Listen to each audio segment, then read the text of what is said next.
আমার বন্ধুগণ, এই জন্য সাহাবীরা পেরেশান হয়ে যেতেন, আহারে আমার নামটা মুনাফিকের তালিকায় আছে কিনা জানি না। এই জন্য আমার বন্ধুগণ, মিথ্যা ছেড়ে দেব, ওয়াদা ভঙ্গ করব না, আমানতের খেয়ানত করব না। নাম্বার 4 হলো মুখ থেকে বেফাস কোনো কথা বলবো না। এই 4টা সিমটম যার মধ্যে না থাকবে সে ব্যক্তি ইমানদার। এই 4টা সিমটম যার মধ্যে থেকে যাবে তার মধ্যে মুনাফিকি আছে না নাই? আছে।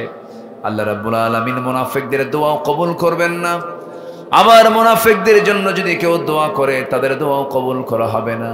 মুনাফিক দোয়া করলে দোয়া কবুল হবে না, মুনাফিকদের জন্য দোয়া করলেও সেই দোয়া কবুল করবেন না। তিনি কে? এক মুনাফিক ছিল নবীজির জীবদ্দশার ঘটনা। এক মুনাফিক ছিল যে মুনাফিকটা কুরাইশদের সঙ্গে যোগসাজশ করে বদর যুদ্ধের ইন্ধন জুগিয়েছে, উহুদ যুদ্ধের ইন্ধন জুগিয়েছে, ইহুদিদের সঙ্গে চরম তার দহরম মহরম ছিল। বনু নজির বনি কুরাইজার সঙ্গে এই মুনাফিকের গভীর সম্পর্ক ছিল। এই মুনাফিকটা যখন দুনিয়া থেকে বিদায় নিল, নবীর এখানে সংবাদ চলে গেল তার একটা সন্তান ছিলেন সাহাবী, এবং আমার নবীর খুব প্রিয় সাহাবী। নবীর কানে যখন সংবাদ দিতে এসে তার ছেলে বলতেছে, ইয়া রাসূলুল্লাহ, আমার বাপ মুনাফিক, আমি জানি আমার বাপ খারাপ মানুষ, এটা আমি জানি, কিন্তু হুজুর আমার তো বাপ হন, আপনার কাছে আমি একটা জিনিস চাইতে আসছি, কি মেহেরবানি করে আপনি যদি আমার বাবার কাফনের কাপড়ের জন্য যদি আপনার জুব্বা একটা দিতেন আমি খুব খুশি হতাম। নবীজি মানা করতে পারলেন না, নবীজি দয়ার সাগর। আমার নবীজি ঘরের ভিতরে থেকে একটা সুন্দর জুব্বা বাইরে বের করে দিয়ে বলছেন, ও আমার সাহাবী, যাও এটা নিয়ে যাও, জুব্বাটা কাফনের কাপড় বানায়া পড়ায়া দাও। গোসল করানো হলো, কাফনের কাপড় পড়ায়া দেওয়া হলো। জানাজা পড়াবেন কে, সিদ্ধান্ত কেউ চূড়ান্ত করতে পারে না। ওই সাহাবী এসে বলছেন, ইয়া রাসূলুল্লাহ, আমার বাপ দুনিয়া থেকে বিদায় নিয়েছেন, আমার বাপটা খারাপ মানুষ, কিন্তু আমার বাবার জন্য আপনার জানাজা নামাজ পড়াতে হবে। রাসূল বলছেন, ঠিক আছে, আমি জানাজা পড়াইয়া দেব। সাইয়্যিদনা ওমর ফারুক রাদিয়াল্লাহু তাআলা পিছন দিক থেকে নবীকে টান মেরে ধরতেছেন আর বলছেন, হুজুর আপনি কার জানাজা পড়তে এসেছেন? সে তো মুনাফিক। রাসূল বলছেন, ওমর আমাকে পড়তে দাও, আমাকে বাধা দিও না। নামাজ শেষ হয়ে যাওয়ার সঙ্গে সঙ্গে আয়াত নাযিল হলো, হে রাসূল, আপনি মুনাফিকের জন্য দোয়া চান আর না চান?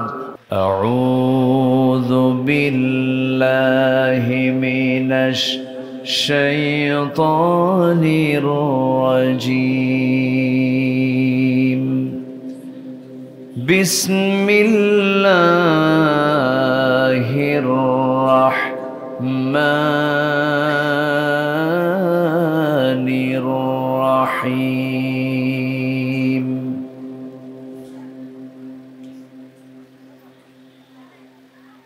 ومن يطع الله ورسوله يدخله جنات تجري من تحتها الأنهار خالدين فيها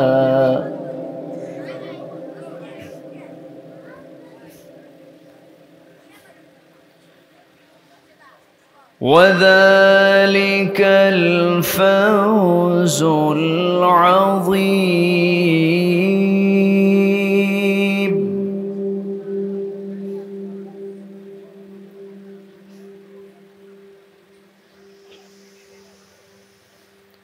ومن يعص الله ورسوله ويتعد حدوده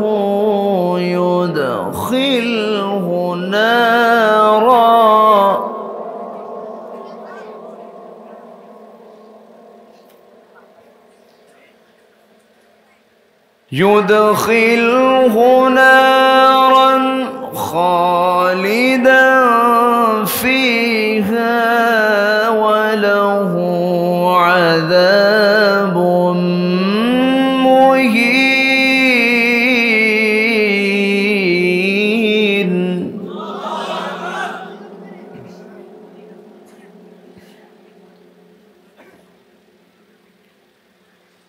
الله أكبر بسم الله الرحمن الرحيم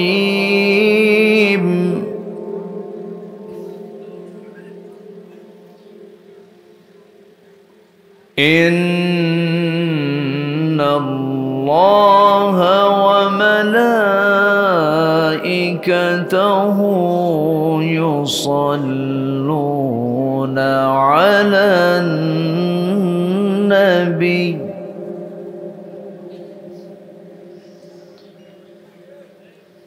يا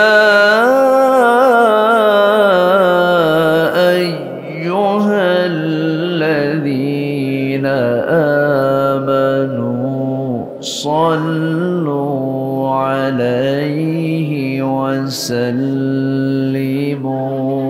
تسليما اللهم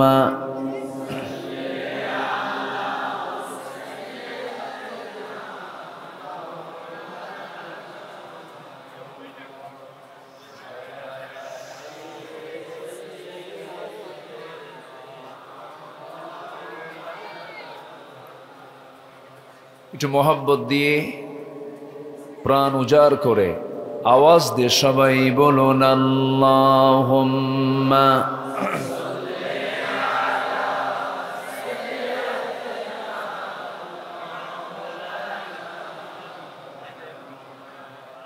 ওয়া আলা আলি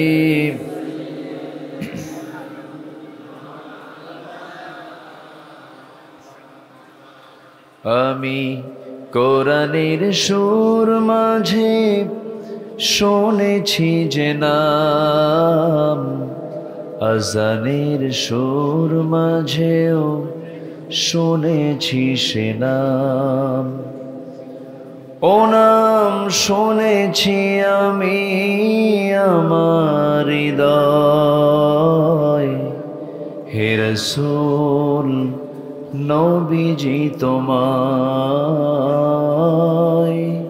হে রাসূল নবীজি তোমায় আল্লাহুম্মা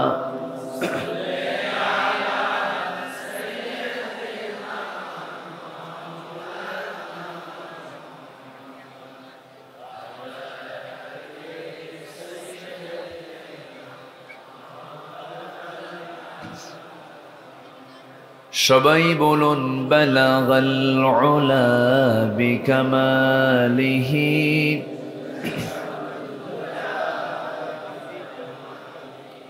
হাসুনাত জামিউ খিসালিহি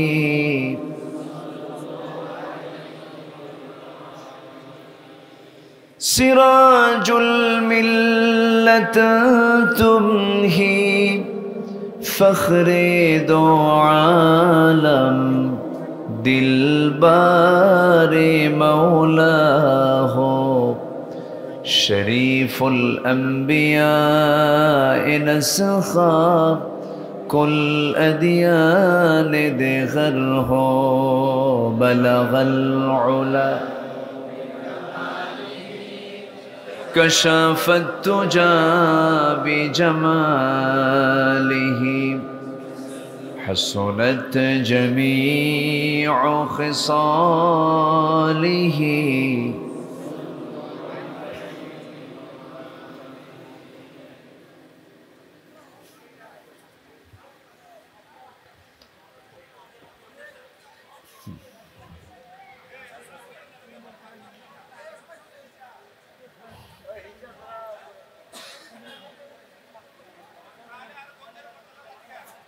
দেশের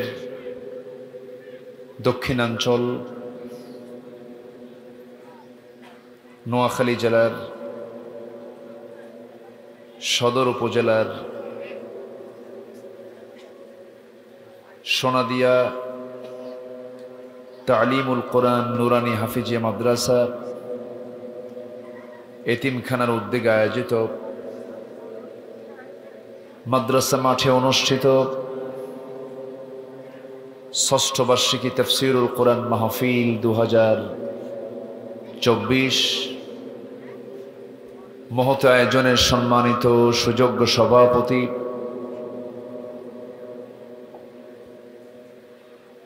জনাব মাওলানা আব্দুল কাদির, আজকের এই মহৎ আয়োজনের সম্মানিত মেহমানবৃন্দ, বিশেষ করে আমার পূর্বে কথা বলেছেন নন্দিত আলেমে দ্বীন মাওলানা নুরুল ইসলাম শরীফ সাহেব, উপস্থিত হাজরাত উলামায়ে কেরাম, ফদলা ইজাম, সুশীল সমাজ, জাতির শ্রেষ্ঠ সন্তান শিক্ষক মণ্ডলী, জাতির বিবেক সাংবাদিক বৃন্দ, সামনে উপস্থিত দূরে কাছের বিভিন্ন স্থান থেকে ছুটে আসা কালেমার ঝান্ডাবাহী, তাওহীদের পতাকাবাহী, দ্বীন ইসলামের নরসারদুল বীর মুজাহিদ, প্রাণ প্রিয় সম্মানিত দ্বীনি ভাইরা, আড়ালে বসে আছেন শ্রদ্ধেয়া সম্মানিতা মা বোনেরা। আলোচনার সূচনায় আনুষ্ঠানিকতার মধ্য দিয়ে আমার পক্ষ থেকে আবারও দিল খোলা সালাম, আসসালামু আলাইকুম ওয়া রাহমাতুল্লাহি ওয়া বারাকাতুহু। সবাই কেমন আছেন? আমাকে উল্টো প্রশ্ন করলেন, এ তো মুহাব্বতের লক্ষণ। জি, আল্লাহ তাআলা আমাকে আপনার মতোই রেখেছেন, আপনার কাতারেই রেখেছেন। তবে 5ই আগস্টের পর থেকে একটু বেশি ভালো আছে। মাহফিল করতে আর পারমিশন লাগে না। বিগত 16 বছর মাহফিল কমিটিগুলো ছিল হলো থানার কাছে বড় দাগে আসামি।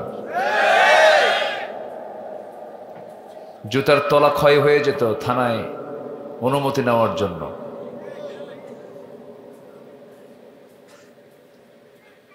আমরা কত বড় একটা জগদ্দল পাথর বহন করে চলছিলাম।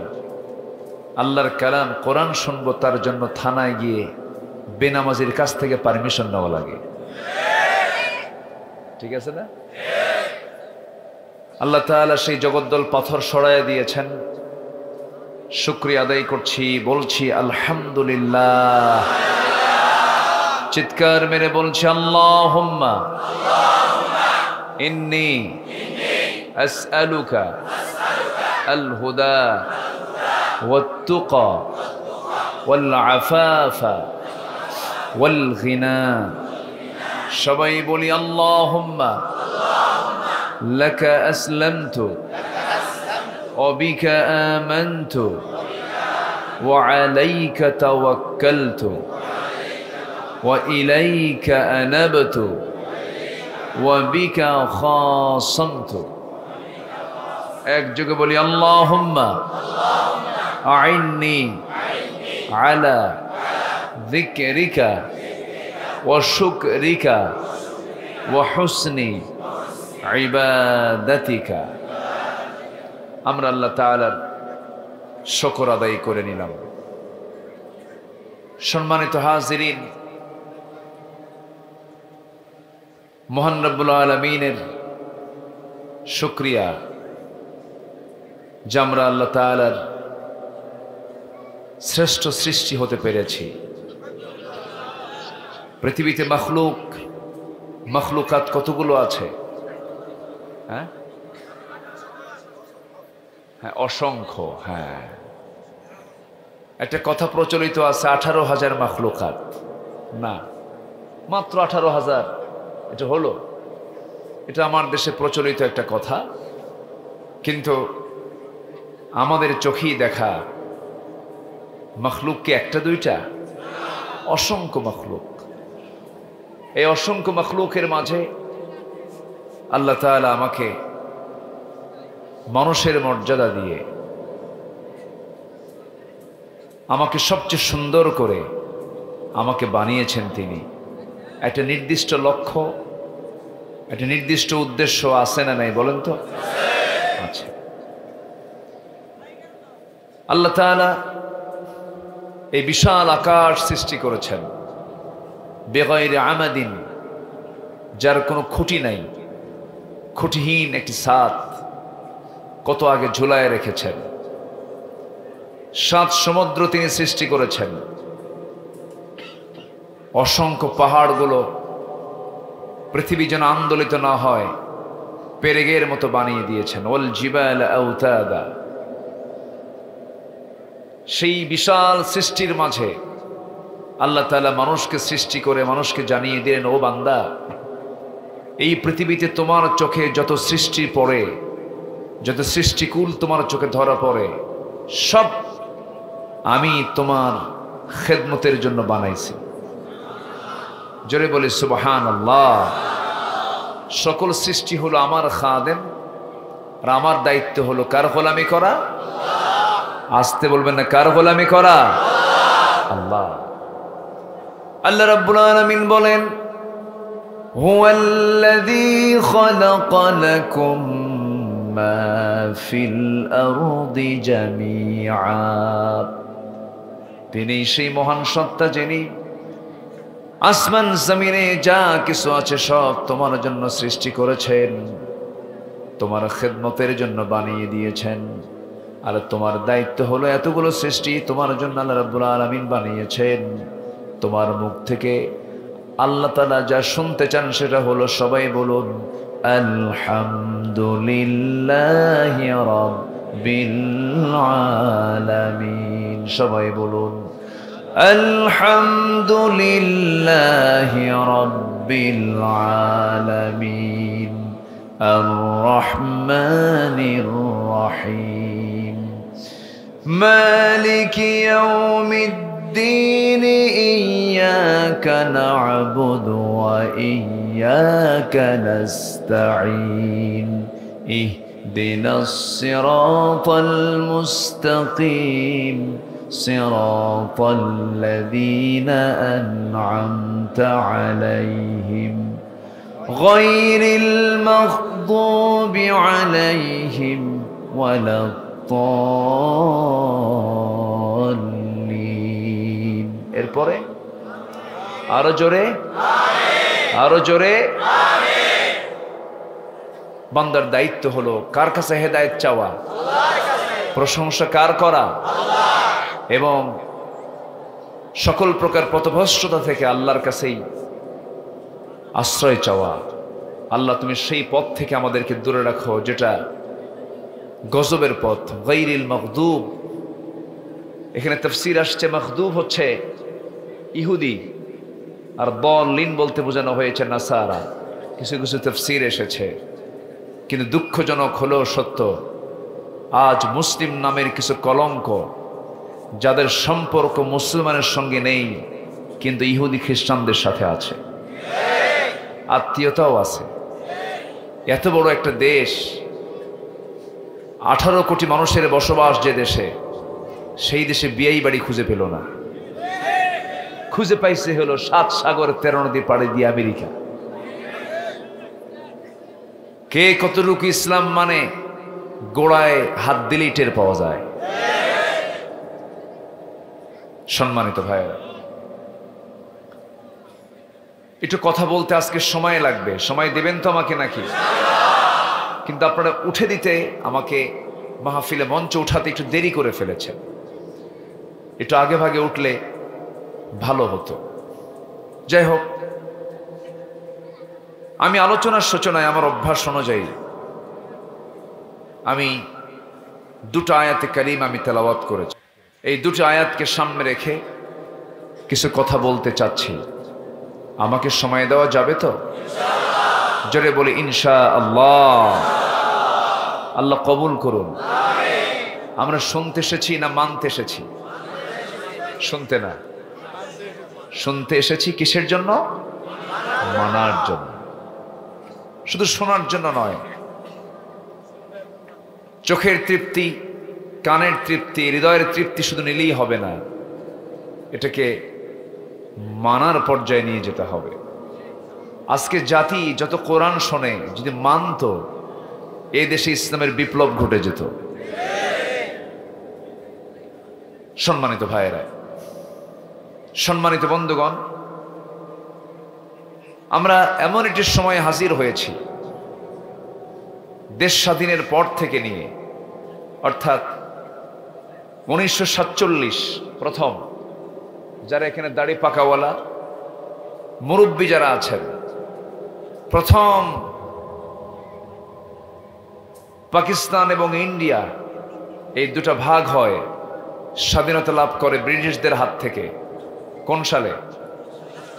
1947। কথাগুলো কি বলার দরকার আছে না? আছে কি না যুবকরা? আচ্ছা, 14 আগস্ট এবং 15 আগস্ট পাকিস্তান এবং ইন্ডিয়া স্বাধীনতা লাভ করলো। 15 আগস্ট হলো ভারতের স্বাধীনতা দিবস, তাই না? আর সেদিন আমার দেশে কি ছিল? কেমনে যে মিলল বুঝলাম না। আচ্ছা, যাই হোক, এরপর 23-24 বছর পার হওয়ার পর বলল না, আবার স্বাধীনতা দরকার। আমরা জুলুমের হাত থেকে বাঁচার জন্য আরেকটি স্বাধীনতা পেলাম। কোন সাল? 1971। চলে গেল 54 বছর। 54 বছর পরে আরেকটা আন্দোলন হলো। এমন আন্দোলন হলো যে আন্দোলনে আমার দেশের কলিজার টুকরা সন্তানগুলোকে পুড়ে মারা হলো, গুম করা হলো। আধুনিক তথ্য প্রযুক্তির যুগে কোনো কিছু আড়াল করার সুযোগ নাই। 71-এ কত কি ঘটেছে, হয়তোবা প্রযুক্তির অত ডেভেলপমেন্ট ছিল না, উন্নতি ছিল না, কিন্তু এখন কোনো কিছুকে আড়াল করার কোনো সুযোগ আছে? মানুষ অচেতন নেই, অচেতন নয়, মানুষ এখন সচেতন। মানুষ বোঝে যে রাজাকার শব্দকে তারা ব্যান করে দিয়েছিল, সেই রাজাকার শব্দকে আল্লাহ তাআলা বাংলার জমিনে ব্র্যান্ড বানায় দিলেন। ঠিক আছে না? শুধু বলেছেন অহংকার বসে, রাজাকারের নাতিপুতিরা চাকরি পাবে। শুধু একটা ওয়ার্ড। কয়টা ওয়ার্ড? কি নাম তার? একটা ওয়ার্ড বলেছেন, ব্যাস, নামতে দেরি হয়নি। ইসলামকে তারা নিষিদ্ধ করেছিল। ইসলাম এটা নির্দিষ্ট কোনো দল বললে ভুল হবে। তারা ইসলামকে নিষিদ্ধ করেছিল, 7 দিনও পার হয়নি, তারাই নিষিদ্ধ হয়ে গেছে। সম্মানিত ভাইয়েরা, এদেশে আরো ইসলামী দল আছে না নাই? নিষিদ্ধ করছিল কেন? কেন? যোগ বিয়োগ গুণন ভাগ শিখতে হয়, একটু শিখতে হবে। আরো তো ইসলামী দল আছে। কোন দলকে নিষিদ্ধ হয়েছে? বরঞ্চ একসঙ্গে ইলেকশনও হয়েছে, হয় নাই? হয়েছে। বিগত 16 বছর সরকারের সকল সুযোগ সুবিধা ভোগ করেছে অনেকে। দল কিন্তু একটাও নিষিদ্ধ হয়নি। ইসলামী দল নিষিদ্ধ করেছিল কয়টা দল? শহীদের কাতার ওই দলে কম না বেশি? মজলুমের কাতার ওই দলে কম না বেশি? বলেন কম না বেশি? জেল খাটা কম না বেশি? নির্বাসিত হওয়া কম না বেশি? জুলুম কম না বেশি? 7 দিনও পার হয়নি। তারা চেয়েছিল ইসলামকে নিষিদ্ধ করতে, কিন্তু তারাই নিষিদ্ধ হয়ে গেছে। আছে না পালাইছে? খেলা হবে। কই নোয়াখালী কই গেল? আর খুঁজে পাওয়া যাচ্ছে না। অহংকার ঠিক না। অহংকার দিয়ে কোনো কিছু অর্জন করা যায় না। অহংকার না হয়ে আমরা বিনয়ী হব। কি হব বলেন তো? বিনয়ী। আল্লাহ রাব্বুল আলামিন বলেন, وعباد الرحمن الذين يمشون على الأرض هونا وإذا خاطبهم الجاهلون قالوا سلاما। রহমানের বান্দা তারাই যখন তারা জমিনে চলাফেরা করে তাদের এক নম্বরের চরিত্র হলো বিনয়ী হয়ে চলাফেরা করে। তারা নিজেকে হাম্বে তাম্বে মনে করে না, পাওয়ারের মিস ইউজ করে না, বিনয়ী হয়ে চলো। অহংকার তাদের মাঝ থেকে প্রকাশ পায় না। আমার বন্ধুগণ, যখনই কোনো বান্দার মধ্যে যখন ক্ষমতার দম্ভ চলে আসবে, অহংকার চলে আসবে, কিবার চলে আসবে, সেই সময় তার গলা চেপে ধরেন, তিনি আমার কে? আল্লাহ ধরে ফেলেন। ছিল 16 বছর, আর ফেরাউন বেঁচে ছিল হলো 1600 বছর। সংখ্যা যে মিলল কেমনে বুঝলাম না কিছু। সংখ্যা মিলছে না? মিলে গেছে। একটা বিগ ফেরাউন আর একটা মিনি ফেরাউন। সম্মানিত ভাইয়েরা, মাঝে মাঝে তাদের মাথায় টুপিও দেখতাম, মাঝে মাঝে ফতুয়া দিত, আগামীকাল ঈদুল আজহার জানাজা নামাজ। আবার মাঝে মাঝে ফতুয়া শুনতাম, লাকুম দীনুকুম ওয়ালিয়া দীন, বুখারী শরীফের 40 পারা। আমরা শুনতাম এগুলো। পদ্মা সেতু উদ্বোধন হবে এমন তেলাওয়াত করছে যে তেলাওয়াতের অর্থ ফেরেশতার বোঝাও কঠিন। মনে আছে? মনে আছে আপনাদের? তারা আমাদেরকে গালি দেয়, আমরা নাকি ধর্মের নামে ব্যবসা করি, ধর্মের নামে নাকি রাজনীতি করি। আমরা ধর্মের রাজনীতি আমরা করি না, ধর্মের ব্যবসা আমরা করি না, ধর্মকে পুঁজি বানাই না। ধর্মভিত্তিক রাজনীতি ইসলামে আছে না নাই? আসতে বলবেন না, আছে না নাই? আচ্ছা, এই জন্যই করি। ধর্মের ব্যবসায়ী কারা? যারা নিজের জীবনকে বাঁচানোর জন্য দাড়ি কাটে আবার দাড়ি রাখে। আছে না নাই? কে? ওরে হ্যাঁ, চিন্তা করা যায়। সম্পত্তির পাহাড় বানায় করবেন কি? হলমার্ক, শেয়ার বাজার সব খায়া শেষ। হাজার হাজার কোটি টাকা লোপাট হলো, কিন্তু হলো না। কাম শেষে নৌকায় চড়তেই হলো। নৌকায় চড়ছে, কিন্তু নৌকার ভেড়ে না। কোস্টগার্ড ধরে ফেলছে,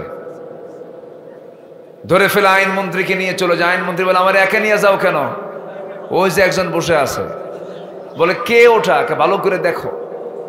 দেখেও চেনে না। কি চেনা গেল? কেন চিনি নাই তো। কি চিনবা কেমনে? মাথার চুল ছিল সাদা, বানাইছে কালো, মুখে ছিল দাড়ি, কাটছে। দেখো, ভালো করে দেখো। দরবেশ, দরবেশ। সম্মানিত ভাইয়েরা, তাহলে সম্পত্তির বড়াই, ক্ষমতার লড়াই, লাভ আছে? আসতে বলবে না, লাভ আছে? আমাকে গোলাম হতে হবে কার? কার গোলাম হতে হবে? ইবাদত করব কার? এক জায়গায় না সব জায়গায়? অনেকে বলে, নামাজ তো 5 ওয়াক্ত পড়ি, ইবাদত তো হয়েই গেল। রোজা তো 1 মাস রাখি, ইবাদত তো হয়েই গেল। জীবনে একবার হজ তো করতে হয়, করেছি, ইবাদত তো হয়েই গেল। মসজিদ মাদ্রাসা বানায় দিলাম, ইবাদত তো হয়েই গেল। আর কি লাগে? এর বাইরে কি আরো ইবাদত আছে না নাই? আসতে বলবেন না, আছে না নাই? ব্যবসা চলবে কি দিয়া? কার বিধান দিয়া? ব্যাংক চলবে কার বিধান দিয়া? সেনাবাহিনী, সেনানিবাস, গণতন্ত্র কি বলে, গণভবন, বঙ্গভবন, সচিবালয়, সংসদ, এখানে আল্লাহর বিধান আছে না নাই? কিন্তু আমার দেশে আছে? আমার দেশে আছে? তাহলে ইবাদত কি সব জায়গায় এখন আমরা করতে পারি? করতে পারি না। আমার বন্ধুগণ, নিজের মর্জি মতো ইফরাত তাফরিদ করার কোন সুযোগ ইসলামে নাই। নিজের মর্জি মতো ইসলামকে মানতে গিয়ে খাটো করা, লম্বা করার কোনো সুযোগ নাই। ইসলামকে মানতে হবে আমার মতো করে, না ইসলামের মতো করে। দিনকে মানতে হবে আমার মতো করে, না দিনের মতো করে। দিনের মতো করে। দিন তো কারো বাবার নয়, ইসলাম তো কারো বাবার নয়। আমার দেশে কেউ দিনটাকে মানে তার কেউ বাবার দিনটাকে মানে, কেউ স্বামীর দিনটাকে মানে, কেউ বাবা নিয়ে রাজনীতি করে, কেউ স্বামী নিয়ে রাজনীতি করে। কারো বাবার দেশ, কারো স্বামীর দেশ, মাঝখান থেকে আমরা শেষ। সব বাদ দিয়ে দিই, একমুখী আমরা হব। আল্লাহ রাব্বুল আলামিন বলেন, ফাকিম ওয়াজহাকা লিদ-দীনি হানিফান ফিতরাতাল্লাহিল্লাতী ফাতারান নাস আলাইহা লা তাবদীলা লিখালকিল্লাহ যালিকাদ-দীনুল কাইয়্যিম ওয়ালাকিন্না আকসারান নাসি লা ইয়ালামুন। জোরে বলুন আল্লাহু আকবার। আমার বন্ধুগণ, আল্লাহর দ্বীন নিয়ে সামনে দাঁড়িয়ে যেতে হবে। দ্বীনের বিরুদ্ধে যারাই কথা বলবে সোচ্চার ভূমিকা পালন করতে হবে। দ্বীনকে বিজয়ী করার দায়িত্ব আমার আল্লাহর, কিন্তু দ্বীন যেন বিজয়ী হয় এর জন্য পরিশ্রম করতে হবে। আমাকে আপনাকে বিজয় দিবেন কে? কাজ করবে কে? আল্লাহ। কাজ করবে কে? আর বিজয়টা দিবেন কে? আল্লাহ তাআলা। কিন্তু আমরা আল্লাহর যে গোলামি করি, আল্লাহর যে ইবাদত করি, সে ইবাদত গুলো আমার কবুল হচ্ছে কিনা, কবুল হচ্ছে কিনা এই চিন্তা যদি আমরা করি, অবশ্যই উত্তর পেয়ে যাব। ইবাদত যে আমরা করি, সেই ইবাদত কবুলের ক্ষেত্রে কিছু অন্তরায় আছে। এত দোয়া করে দোয়াগুলো যায় কোথায়? কেন দোয়া কবুল হয় না? কি জন্য দোয়া কবুল হয় না? ইবাদত কবুলের কিছু অন্তরায় আছে, কিছু বাধা আছে, যে সমস্ত কাজগুলো করলে আল্লাহর দরবারে ইবাদত মঞ্জুর হবে না।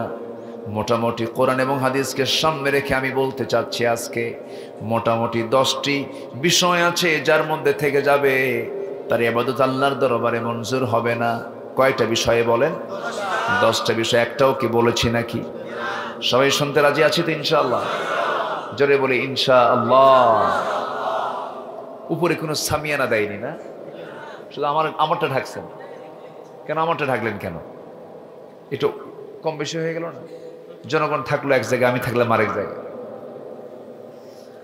খুব সুন্দর খোলা আকাশ। আজকে মনে হয় প্রথম একটু ঠান্ডা ঠান্ডা ভাব, শীতের একটা হালকা একটা ভাব আমি কুয়াশাও লক্ষ্য করছিলাম।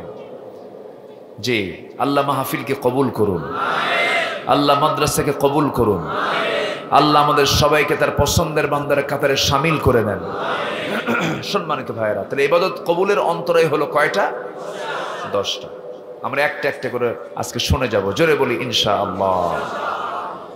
তার মধ্যে 1 নম্বর অন্তরায় হলো, যারা আল্লাহ এবং রাসূলের যারা অবাধ্যতা করবে, যেখান থেকে আমি তেলাওয়াত দিয়ে শুরু করেছি। আল্লাহ রাব্বুল আলামিন বলেন, ومن يعص الله ورسوله ويتعد حدوده يدخله نارا خالدا فيها وله عذاب مهين। জোরে বলুন আল্লাহু আকবার।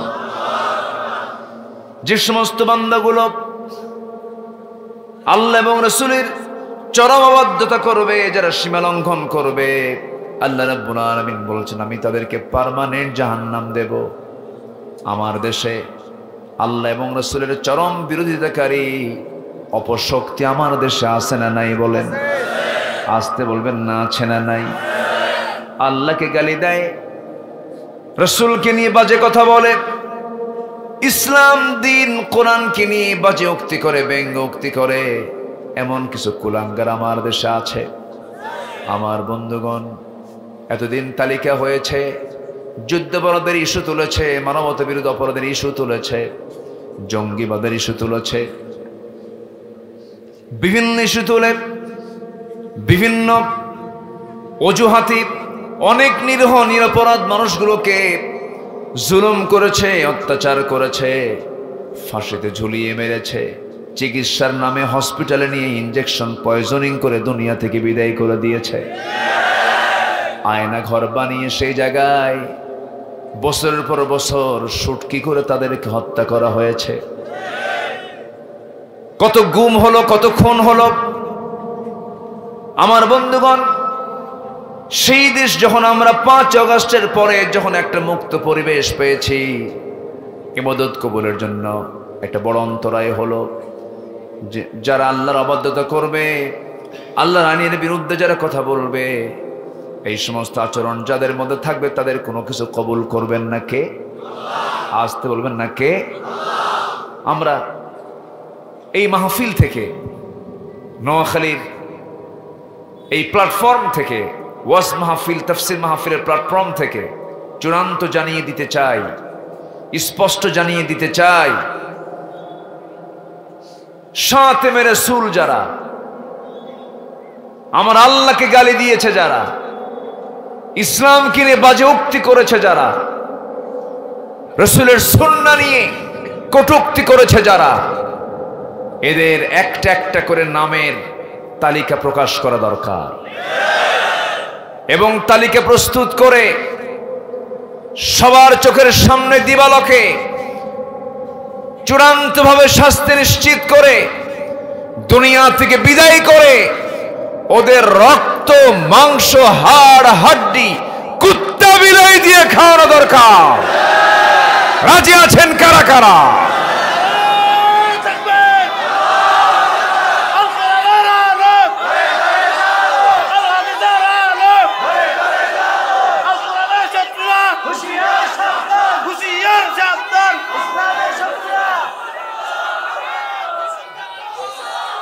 আল্লাহ কবুল করুন, জোরে বলি আমিন। রসুলকে গালি দেওয়া মানে আমার কলিজাকে আঘাত করা। আল্লাহর দ্বীন ইসলামকে নিয়ে বাজে কথা বলে মানে আমার অস্তিত্বে হানা দেওয়া। এদেরকে কোনো ছাড় দেওয়ার কোনো সুযোগ, এই জায়গায় কোনো ক্ষমা করার কোনো সুযোগ ইসলামও তাদেরকে ক্ষমা করে নাই। সোজা কথা, ওয়াল কাযিমিনাল গায়য ওয়াল আফিনা আনিন নাস, এটা আলাদা, এটা এই ক্ষেত্রে নয়। সম্মানিত ভাইয়েরা, সম্মানিত বন্ধুগণ, এখন আত্মস্বীকৃত নাস্তিক রাজপথে ঘুরে বেড়াচ্ছে। আমার সন্তানেরা রাস্তায় নেমে জীবন বাজি রেখে এই জুলুম শাহীর পতন ডেকে এনেছে। এই তাজা রক্ত ঢেলেছে তারা। এই রক্তকে কখনো বৃথা দেওয়া যাবে? বৃথা দেওয়া যাবে? অবশ্যই এই দেশকে আমরা নতুন করে সাজাতে চাই। রাজি আছেন তো? দেশকে সাজাতে হলে নিজেকে আগে সাজাতে হবে। আগে কাকে সাজাতে হবে? কি দিয়া? আসতে বলবেন না, কি দিয়া? আমাদের জীবন চরিত্র সুন্দর করার জন্য কিতাব কি নতুন করে লিখতে হবে না সাজানো আছে? সাজায় দিয়েছেন কে? দেশ চালানোর জন্য কি সংবিধান বানাতে হবে না সাজানো আছে? দিয়েছেন কে? আমার জন্য যেমন আল্লাহ সূর্য প্রস্তুত রেখেছেন, আকাশ প্রস্তুত রেখেছেন, 7 সমুদ্র প্রস্তুত রেখেছেন, সকল সৃষ্টি মাখলুক প্রস্তুত রেখেছেন, সে আল্লাহ তাআলা আমার জীবন প্রণালীর জন্য সবকিছু সাজিয়ে গুছিয়ে কোরআন আমার আপনার জন্য উপহার দিয়েছেন। দুঃখজনক হলো সত্য, সেই কোরআনের সাথে এই জাতির সম্পর্ক খুবই কম। এটা একটা পরিকল্পিত ষড়যন্ত্র। ধরুন নোয়াখালী বিজ্ঞান ও প্রযুক্তি বিশ্ববিদ্যালয় এখানে আছে না? আছে। দেশের যে শীর্ষস্থানীয় বিদ্যাপীঠগুলো আছে, ভার্সিটিগুলো আছে, প্রত্যেকটা ডিপার্টমেন্টে সকল শিক্ষার পাশাপাশি যদি কোরআন নামক এই কিতাবের যদি একটা সিলেবাস থাকতো, কোন নাস্তিকের বাচ্চা বাংলার জমিনে স্থান পেত না। কিন্তু সেই সিলেবাসে কি কোরআন নামক সিলেবাস আছে? নাই। তার বড় প্রমাণ হলো, যখন কোন শিক্ষার্থী যখন বিসিএস ক্যাডার হয়, এমনও বিসিএস ক্যাডার আমার দেশে আছে, কোরআন তো পড়া দূরের কথা, সূরা ফাতিহাটাও পারে না। আছে কি না? অথচ বিসিএস ক্যাডার। উচিত ছিল ভাইভা বোর্ডে এজ এ মুসলিম হিসেবে তাকে প্রশ্ন করা, তোমাকে কোরআনে কারীমের যে কোনো পৃষ্ঠা থেকে তোমাকে তেলাওয়াত করার জন্য বলা হবে, প্রস্তুতি নিও। এমন জাতীয় কন্ডিশন হলে এই দেশের কোন অফিসার, কোন বিসিএস ক্যাডার কোরআন না জেনে থাকার সুযোগ তারা পেত না। কিন্তু এমন কন্ডিশন কি আছে? বরঞ্চ বিসিএস প্রশ্ন করে কি জানেন? বিশ্বের সবচেয়ে বড় উইকেটধারী বোলারকে। এবার কান উৎসবে পুরস্কার পাইছে কোন নায়িকা? এই হলো বিসিএস পরীক্ষার প্রশ্ন। একটাবার বলল না, প্রশ্ন করলো না কোরআনে কারীমে কোন সাহাবীর নামটা উল্লেখ আছে, বলল না কোরআনে কারীমের কোন সূরার শুরুতে বিসমিল্লাহির রহমানির রহিম নাই, প্রশ্ন করা হলো না যে কোন প্রেক্ষাপটে 3 সাহাবীর তওবা আল্লাহ পাক কবুল করেছিলেন। কোরআন থেকে কোনো প্রশ্ন বিসিএস ভাইবা পরীক্ষায় কোনোদিন করা হয়নি, এমন ভাবে প্রশ্ন করা হয়নি। কেন? সিলেবাসই নাই। আমরা সব কিছুকে সাজাতে চাই। জোরে বলি ইনশাআল্লাহ, আরো জোরে বলি ইনশাআল্লাহ। কিন্তু আমার চরিত্র সুন্দর করার দরকার আছে না নাই? মিথ্যা বলা যাবে? মানুষকে ঠকানো যাবে? হিংসা করা যাবে? গীবত করা যাবে? পরের সম্পদের লোভ আনা যাবে? পরশ্রী কাতরতা থাকা যাবে? চরিত্রহীন হওয়া যাবে? গার্লস স্কুলের সামনে যুবকরা ইতিমের মতো বসে থাকা যাবে? এরকম কিছু যুবক আছে না নাই? মনে বাপও নাই মাও নাই, বসে থাকে। মেয়েটা বের হয়, পিছন দিয়ে ও যায়, পিছন থেকে বলে 3টা দিন যাবত পেটে খাবার নাই, ঘুম নাই, তোমার চোখে, তোমার জন্য তোমার পানি আমি চেয়ে থাকি, সখী গো আমারে ভুইলা যাইও না। আছে কিনা? আছে কিনা? আছে। কিন্তু সখী যে একদিন হারিয়ে যাবে, আপনিও হারিয়ে যাবেন। যিনি হারাবেন না তিনি কে? আমরা যে কোনো চিন্তা করব ক্ষণস্থায়ী না চিরস্থায়ী? পৃথিবীর সব ভালোবাসা ক্ষণস্থায়ী, আল্লাহর ভালোবাসা চিরস্থায়ী। আমরা বোকা, আমরা কি বোকা? আমার বন্ধুগণ, একটু কান লাগাবেন। ইবাদত কবুলের 10টা অন্তরায় আছে, 10টা বাধা আছে। এর মধ্যে 1 নম্বর বাধা হলো যে আমি কিছুক্ষণ আগে বলে ফেলেছি, আল্লাহ এবং রাসূলের যারা, আল্লাহ রাসূল সম্পর্কে যারা বাজে কথা বলবে, আল্লাহ রাসূলের বিষয়ে যারা চরম অবাধ্যতা করবে, তাদের কোনো কিছু আল্লাহর দরবারে মঞ্জুর হবে না। নম্বর 2 হলো যে সমস্ত বান্দার ভিতরে শিরকের কাজ থেকে যাবে, কোনো ইবাদত কবুল হবে না। নাম্বার 3 হলো যাদের মধ্যে মুনাফিকি থাকবে। মুনাফিক বুঝি নোয়াখালী জেলায় নাই? আসতে বলবেন না, আছে না নাই? মুনাফিক কাকে বলে? মুনাফিক কি কি কাজ করলে পরে সে মুনাফিক হয়ে যায়, এমন কথা কোরআনে আছে না নাই? কাফির কাকে বলে? কাফিরকে চেনার জন্য সূরা কাফিরুন আল্লাহ রাব্বুল আলামিন নাজিল করেছেন। এরপরে মুনাফিককে চেনার জন্য সূরা মুনাফিকুন নাজিল করেছেন। আবার মুমিনকে চেনার জন্য আল্লাহ রাব্বুল আলামিন সূরাতুল মুমিনুন দিয়েছেন। মুমিনকে যদি চিনতে চাও সূরা মুমিনুন পড়ো, কাফিরকে যদি চিনতে চাও সূরা কাফিরুন পড়ো। আবার যদি মুনাফিককে চিনতে চাও সূরা মুনাফিকুন পড়ো।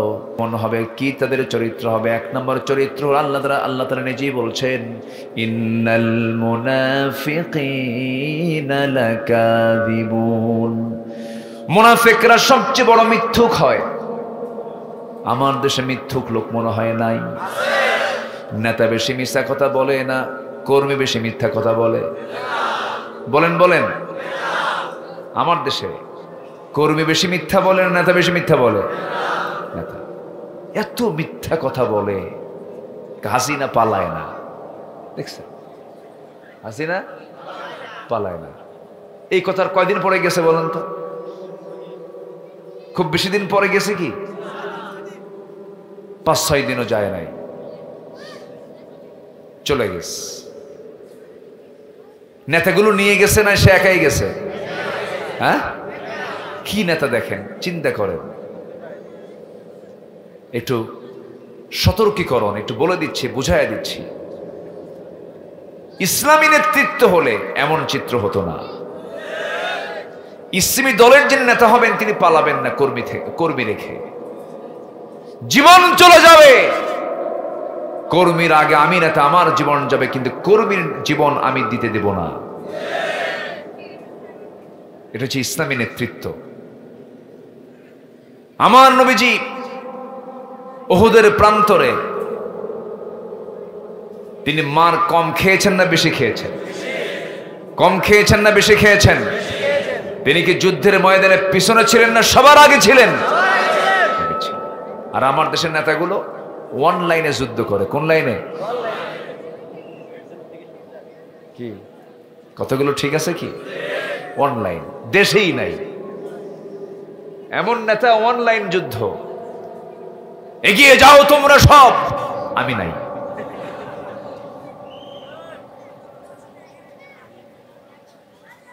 সম্মানিত ভাইরা, 2009 সালে আল্লাহ পাক আমাকে সর্বপ্রথম কাবাঘরের মেহমান বানিয়েছিলেন, গিয়েছিলাম। ওটা ছিল আমার প্রথম হজের সফর। আর আল্লামা সাইদ রাহিমাহুল্লাহ ওই হজটা ছিল তার জীবনের শেষ হজের সফর। একই বছর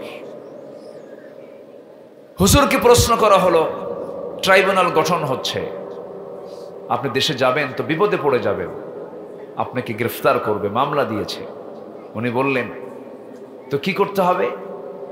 কি আপনি আর যাওয়ার দরকার নেই, আপনি এই দেশেই থেকে যান, সিটিজেনশিপ পেয়ে যাবেন, আপনি সৌদির নাগরিকত্ব পেয়ে যাবেন। উনি বলে ফেললেন, আমার দলের নেতা কর্মীগুলো তারা মানবতার জীবন যাপন করবে, জেল খাটবে, আমার দেশ, আমার মাটি, আমার দল, আমার ভাই বোন, আমার দলীয় দ্বীনি ভাইরা সব রেখে আমি একাকী এখানে শান্তিতে জীবন যাপন করব, এমন চরিত্র ইসলাম আমাকে শিখায় নাই। উনি বুক উঁচু করে দেশে ফিরেছেন, জেলে ঢুকেছেন, 13 বছর জুলুম করে তাকে জেলখানে আটকে রেখেছে, অন্ধকার প্রকোষ্ঠে তার দিনগুলো পার করেছেন। শেষমেশ তাকে পরিকল্পিতভাবে ঘৃণ্য ষড়যন্ত্রের মধ্য দিয়ে পয়জনিং করে, হসপিটালাইজ করে তাকে দুনিয়া থেকে বিদায় করে দিয়েছে। বলেন তো তাহলে আলেমরা কি পালায়? আলেমরা পালায়। কারা পালায়? জালেমগুলো পালায়, স্বৈরাচার পালায়, ঠিক কিনা বলেন? আমাদেরকে গালি দিয়েছে আমরা নাকি রাজাকার। জন্ম কিন্তু 71-এর বহু পরে, আমার মায়ের বিয়েই হয় নাই। আমাদেরকে গালি দিল রাজাকার, অথচ আমাদেরকে যারা গালি দিয়েছে রাজাকার বলে, সেই গালি দেওয়া লোকগুলো কেউ পাকিস্তান যায় নাই, কিন্তু এই দেশ থেকে পালিয়েছে সবগুলো ভারতীয় রাজাকার। পালাইছে কিনা বলেন? আমরা পালাইনি। সম্মানিত ভাইয়েরা, কষ্ট পাচ্ছেন নাকি? অসুবিধা নাই তো? আমি আজকে যেমন করে কথা বলছি, 5ই আগস্টের আগেও তেমন করেই কথা বলেছি। আমার 25-26 বছর এই কথাগুলো আমার একভাবেই ছিল। আমি কোনো কম বেশি করে কথা বলতে শিখিনি, জানিও না। হক কথা বলবো, বুক দেব, পিঠ দেব না। কি ঠিক কিনা বলেন? 4.5 লক্ষ মসজিদের মেম্বার থেকে যদি প্রত্যেক খতিব তাদের খুতবার জায়গা থেকে যদি অবস্থান শক্ত করে যদি হক কথা বলতো, এদেশে বিপ্লব হয়ে যেত। কথা বলে না, আছে কি না? আছে। সম্মানিত ভাইয়েরা, তাহলে ইবাদত কবুলের অন্তরায় হলো 10টা। এর মধ্যে এক হচ্ছে আল্লাহ এবং রাসূলের অবাধ্যতা। নাম্বার 2 হলো শিরকের কাজ যারা করবে তাদের কোনো দোয়া আল্লাহর দরবারে মঞ্জুর হবে না, ইবাদত আল্লাহর দরবারে মঞ্জুর হবে না। নাম্বার 3 হচ্ছে মুনাফিকি করা। মুনাফিক আমার দেশে নাই মনে হয় নাকি? আল্লাহ রাব্বুল আলামিন বলেন, وَمِنَ النَّاسِ مَن يَقُولُ آمَنَّا بِاللَّهِ وَبِالْيَوْمِ الْآخِرِ وَمَا هُمْ بِمُؤْمِنِينَ। জোরে বলুন আল্লাহু আকবার। মানুষের মধ্যে কিছু লোক আছে তারা বলে ঈমান এনেছি আমরা, আখিরাতকে বিশ্বাস করে নিয়েছি, মূলত তারা ঈমানটা আনে নাই। এটা মাত্র তাদের একটা প্রতারণা, ধোঁকাবাজি। আমার বন্ধুগণ, আল্লাহ রাব্বুল আলামিন তাদের চরিত্র মুখ সম্মোচন করার এক জায়গায় বলছেন, ওয়া ইযা লাকুল্লাযীনা আমানু ক্বালু আমান্না ওয়া ইযা খালাউ ইলা শায়াতিনহিম ক্বালু ইন্না মাআকুম ইন্নামা নাহনু মুস্তাহজিউন। জোরে বলুন আল্লাহু আকবার।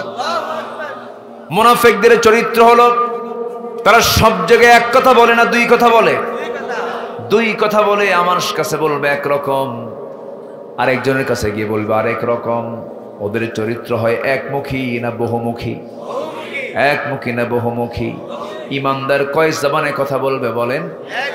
আর মুনাফিক কথা বলে বহু জবানে। ওদের আগা নাই গোড়া নাই। আল্লাহ রাব্বুল আলামিন কাফিরকে যত শাস্তি দিবেন, মুশরিককে যত শাস্তি দিবেন, তার চেয়ে বেশি শাস্তি দিবেন মুনাফিককে। আল্লাহ রাব্বুল আলামিন বলেছেন, ইন্নাল মুনাফিকিনা ফিদ দারকিল আসফালি মিনান নার ওয়া লা তাজিদ লাহুম নাসীরা। জোরে বলুন আল্লাহু আকবার। মুনাফিকদের শাস্তি হবে জাহান্নামের তলদেশ, তাদের কোনো সাহায্যকারী থাকবে না।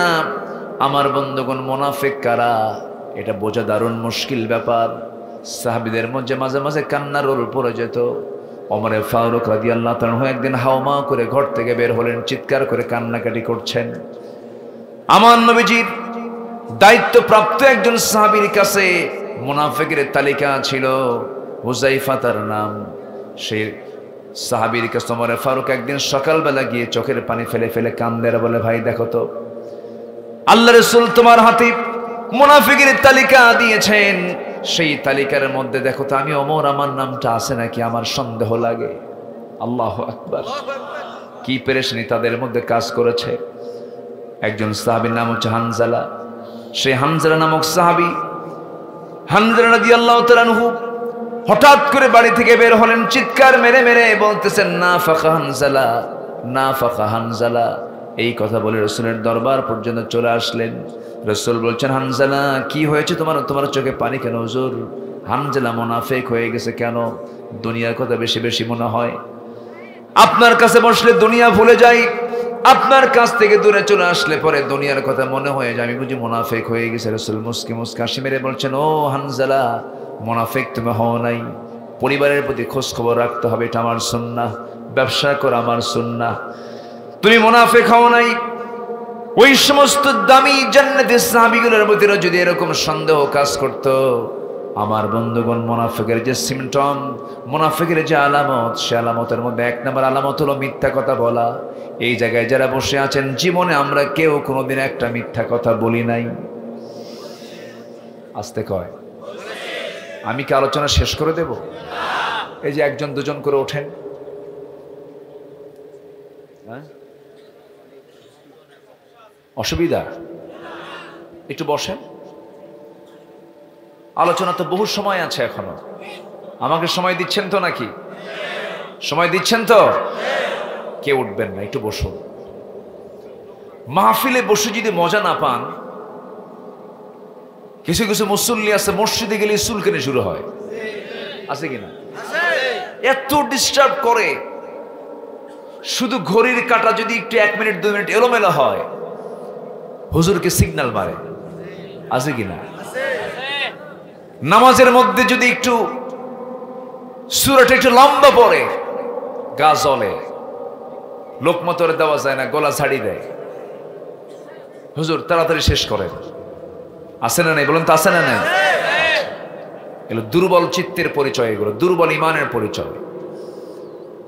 মসজিদে বসে যদি আপনি মজা না পান, লম্বা নামাজের পিছনে যদি আপনি নামাজ পড়ে মজা না পান, মাহফিলে বসে যদি আপনার অস্থির লাগে, উঠবো কখন উঠবো কখন, ভাবতে হবে মিস্টার ইবলিস কিছু কাজ করতে পারে।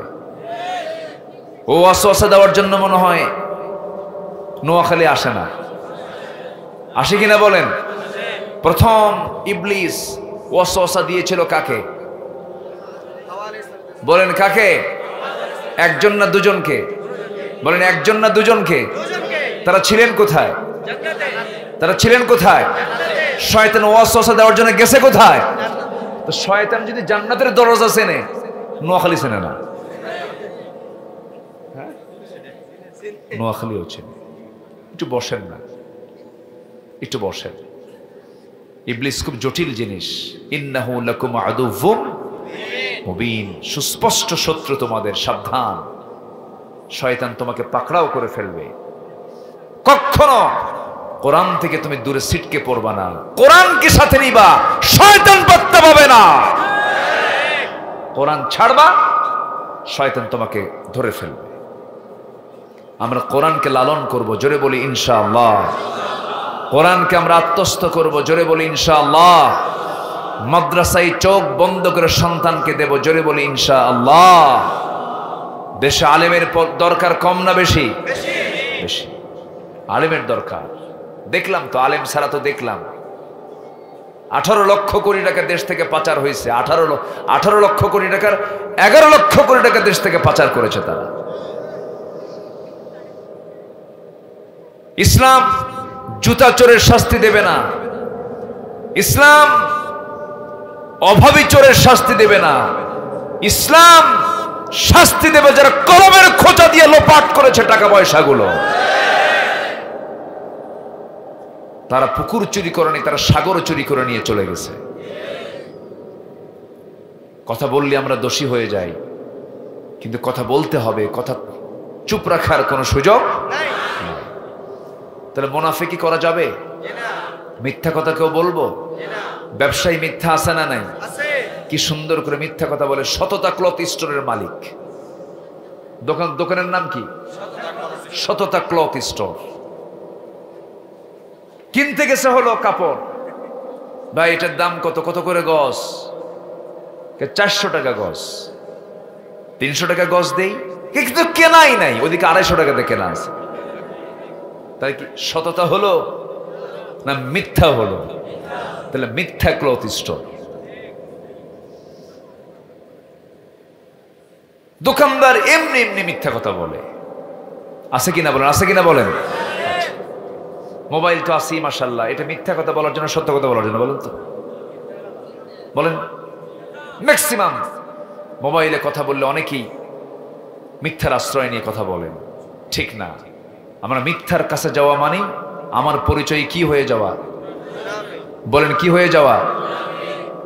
ইন্নাল মুনাফিকিনা লাকাযিবুন। খুব ভয়ঙ্কর আয়াত এটা। আমার বন্ধুগণ, এই জন্য সাহাবীরা পেরেশান হয়ে যেতেন, আহারে আমার নামটা মুনাফিকের তালিকায় আছে কিনা জানি না। এই জন্য আমার বন্ধুগণ মিথ্যা ছেড়ে দেব, ওয়াদা ভঙ্গ করব না, আমানতের খেয়ানত করব না। নাম্বার 4 হলো মুখ থেকে বেফাস কোনো কথা বলবো না। এই 4টা সিমটম যার মধ্যে না থাকবে সে ব্যক্তি ইমানদার। এই 4টা সিমটম যার মধ্যে থেকে যাবে তার মধ্যে মুনাফিকি আছে না নাই? আছে। আল্লাহ রাব্বুল আলামিন মুনাফিকদের দোয়া কবুল করবেন না। আবার মুনাফিকদের জন্য যদি কেউ দোয়া করে তাদের দোয়া কবুল করা হবে না। মুনাফিক দোয়া করলে দোয়া কবুল হবে না, মুনাফিকদের জন্য দোয়া করলেও সেই দোয়া কবুল করবেন না। তিনি কে? এক মুনাফিক ছিল নবীজির জীবদ্দশার ঘটনা। এক মুনাফিক ছিল যে মুনাফিকটা কুরাইশদের সঙ্গে যোগসাজশ করে বদর যুদ্ধের ইন্ধন জুগিয়েছে, উহুদ যুদ্ধের ইন্ধন জুগিয়েছে। ইহুদিদের সঙ্গে চরম তার দহরম মহরম ছিল। বনু নজির বনি কুরাইজার সঙ্গে এই মুনাফিকের গভীর সম্পর্ক ছিল। এই মুনাফিকটা যখন দুনিয়া থেকে বিদায় নিল, নবীর এখানে সংবাদ চলে গেল তার একটা সন্তান ছিলেন সাহাবী, এবং আমার নবীর খুব প্রিয় সাহাবী। নবীর কানে যখন সংবাদ দিতে এসে তার ছেলে বলতেছে, ইয়া রাসূলুল্লাহ, আমার বাপ মুনাফিক আমি জানি, আমার বাপ খারাপ মানুষ এটা আমি জানি, কিন্তু হুজুর আমার তো বাপ হন, আপনার কাছে আমি একটা জিনিস চাইতে আসছি, কি মেহেরবানি করে আপনি যদি আমার বাবার কাফনের কাপড়ের জন্য যদি আপনার জুব্বা একটা দিতেন আমি খুব খুশি হতাম। নবীজি মানা করতে পারলেন না, নবীজি দয়ার সাগর। আমার নবীজি ঘরের ভিতরে থেকে একটা সুন্দর জুব্বা বাইরে বের করে দিয়ে বলছেন, ও আমার সাহাবী, যাও এটা নিয়ে যাও, জুব্বাটা কাফনের কাপড় বানায়া পড়ায়া দাও। গোসল করানো হলো, কাফনের কাপড় পড়ায়া দেওয়া হলো। জানাজা পড়াবেন কে, সিদ্ধান্ত কেউ চূড়ান্ত করতে পারে না। ওই সাহাবী এসে বলছেন, ইয়া রাসূলুল্লাহ, আমার বাপ দুনিয়া থেকে বিদায় নিয়েছেন, আমার বাপটা খারাপ মানুষ, কিন্তু আমার বাবার জন্য আপনার জানাজা নামাজ পড়াতে হবে। রাসূল বলছেন, ঠিক আছে আমি জানাজা পড়াইয়া দেব। সাইয়্যিদনা ওমর ফারুক রাদিয়াল্লাহু তাআলা পিছন দিক থেকে নবীকে টান মেরে ধরতেছেন আর বলছেন, হুজুর আপনি কার জানাজা পড়তে এসেছেন? সে তো মুনাফিক। রাসূল বলছেন, ওমর আমাকে পড়তে দাও, আমাকে বাধা দিও না। নামাজ শেষ হয়ে যাওয়ার সঙ্গে সঙ্গে আয়াত নাযিল হলো, হে রাসূল, আপনি মুনাফিকের জন্য দোয়া চান আর না চান, আপনি নবী হওয়ার পরও যদি 70 বারের বেশিবার দোয়া করেন, আমি আল্লাহ মুনাফিকের পক্ষের কোনো দোয়া কবুল করব না। জোরে কর নাউযুবিল্লাহ, জোরে বলি নাউযুবিল্লাহ। মুনাফিকের চরিত্র না যাবে না, ঈমানদারদের চরিত্র কি? আল্লাহ রাব্বুল আলামিন 7টা গুণের কথা বলেছেন। আমরা সহজ কথা মনে রাখার চেষ্টা করব, অনেকের জানা আছে, এরপরও বলি 7টা গুণ অর্জন হবে যার, জান্নাত হাতে চলে আসবে তার। জোরে বলি সুবহানাল্লাহ। কয়টা গুণ বলেন? 7টা গুণ। যারা পারেন ঠোঁট মিলিয়ে আমার সঙ্গে সঙ্গে বলুন, قد أفلح المؤمنون الذين هم في صلاتهم خاشعون والذين هم عن اللغو معرضون والذين هم للزكاة فاعلون والذين هم لفروجهم حافظون إلا على أزواجهم أو ما ملكت أيمانهم فإنهم غير ملومين فمن ابتغى وراء ذلك فأولئك هم العادون والذين هم لأماناتهم وعهدهم راعون والذين هم على صلواتهم يحافظون أولئك هم الوارثون الذين يرثون الفردوس هم فيها خالدون জোরে বলুন আল্লাহু আকবার। সূরা মুমিনুন আল্লাহ শর্ট প্যাকেজ দিয়ে দিলেন, ও বান্দা 1 নম্বরে জান্নাত পাওয়ার জন্য বেশি দূর যেতে হবে না, 7টা কাজ করে আমার কাছে আয়, আমি তোরে 1 নম্বর জান্নাত দিয়ে দেব। নাম্বার 1 হলো আল্লাহ বলছেন, যারা যে সমস্ত ইমানদাররা নামাজ থেকে খুশুর সঙ্গে আদায় করবে, নামাজের সময় নেবে কম না বেশি? আস্তে কম না বেশি নেবে? যার নামাজের সময় বেশি নেয় তার নামাজের মজা আছে। আর কিছু কিছু মুসল্লি আছে রুকু সেজদা একসঙ্গে মারে, আসে না নাই বলেন? রুকুতে যায় চিন্তা করে এই পাড়া যখন আসলাম এই পাড়া শেষ করে উঠি, বুঝেন নাই? রুকুটা একটা পাড়া, তো এই পাড়ার মধ্যেই সেজদা আছে, তো রুকু করলাম আবার উঠে দাঁড়াবো, আরেক পাড়ায় যাবো, কখন? রুকু থেকে সেজদা মারে, আসে না নাই? আল্লাহ রাব্বুল আলামিন বলছেন তাদের নামাজ হবে না, বরং যে তাদের জন্য ধ্বংস হবে। আল্লাহ বলছেন, ফাওয়াইলুল লিল মুসাল্লিন আল্লাযীনা হুম আন সালাতিহিম সাহুন আল্লাযীনা হুম ইউরাউন ওয়া ইয়ামনাউনাল মাউন। জোরে বলি আল্লাহু আকবার। ওই সমস্ত মুসল্লির জন্য ধ্বংস হোক, যারা লোক দেখানো নামাজ পড়বে তাদের জন্য ধ্বংস হয়ে যাক। আমার বন্ধুগণ, 7টা গুণের 1 নম্বর গুণ হলো যারা খুশুর সঙ্গে সালাত আদায় করবে, মনোযোগ দিয়ে নামাজ পড়বে। নামাজের মধ্যে ভাবতে হবে আমার সামনে কে দাঁড়ায় আছেন, আসতে বলবেন না, কে দাঁড়ায় আছেন? ওয়া ইল্লাম তাকুন তারাহু ফাইন্নাহু ইয়ারাক। তুমি যদি তোমার আল্লাহকে না দেখতে পাও নামাজের মধ্যে, আল্লাহ তোমাকে অবশ্যই দেখছেন। এমন ফিলিংস নিয়ে বান্দা যদি নামাজে দাঁড়ায়, দুনিয়ার কোনো পীর, দুনিয়ার কোনো বুজুর্গ নামাজ ছাড়া কখনো পীর হতে পারে নাই, দুনিয়ার কোনো বুজুর্গ নামাজ ছাড়া কোনোদিন বুজুর্গ হতে পারে নাই। আমার বন্ধুগণ, সেই জন্য সবার আগে 5 ওয়াক্ত নামাজ আমরা সবাইকে পড়তে রাজি আছি নাকি? সবাই কি নামাজ পড়তে রাজি আছি? নামাজ কয় ওয়াক্ত বলেন? আসলে কয় ওয়াক্ত নামাজ বলেন? সবাই কি নামাজ পড়তে রাজি আছেন? একটু হাত উঁচু করে দেখান তো দেখি। জোরে বলি ইয়া আল্লাহ, আরো জোরে ইয়া আল্লাহ। আমাদেরকে 5 ওয়াক্ত সালাত আদায় করার তৌফিক তুমি আল্লাহ দিয়ে দাও। জোরে বলি আমিন, আরো জোরে আমিন। হাত নামান। কষ্ট পাচ্ছেন? সাহাবায়ে কেরাম নবীজির ওয়াজ শুনে কাঁদতেন, কিন্তু প্রকাশ পেতে শুধু তাদের চোখ থেকে টপ টপ করে পানি পড়তো। কিন্তু আমরা কোথাও দেখিনি নাচানাচি, দেখিনি কোন হাদিস আমরা এটা পাইনি।